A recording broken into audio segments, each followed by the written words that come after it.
Ucabashe lona abaningi bayangazi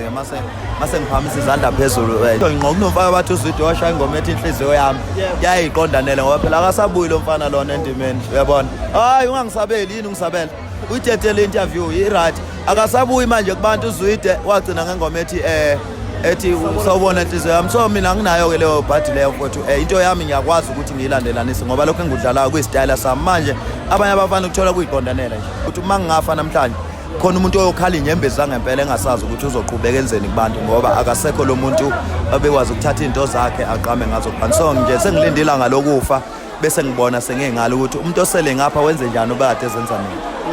mfowethu unokukhuluma ubonge mhlawumbe usho ukuthi ubukela kakhulu kumfowethu uJaiva Zimnike amazwi akho mhlawumbe ngale yandoda leyana ungathi nje mhlawumbe uchaza ngayo khona la mhlawumbe naye nakhitha khona ndawonye mhlawumbe ngakini enquthu noma nokubuka nje mhlawumbe amavidiyo indlela eperforma ngayo ungathi nje wakho ukukhuluma uqondanise mhlawumbe indoda uJaiva Zimnike ngomsebenzi wayo wenza ama stage ngomfowethu uJaiva Zimnike wakwethu eXhibeni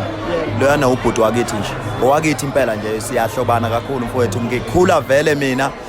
sihlobana sinjalo nami bengiphuma ekhaya naye ephuma ekhaya kodwa kubo mangisekhaya ngaphosa itshela ingene owakwethu nje konke ngikhona mfowethu bese kubukela kubona njengoba mina uJaiva ngiqala ukumthanda kakhulu eyogidela umgqumeni njengesizwe engangithanda kakhulu so subscribe yini ukusubscribe ibhel ngiyacela abantu besubscribe bafowethu ngoba nisibuka mahala ngedatha or nge-free wifi yase res vala siyabonga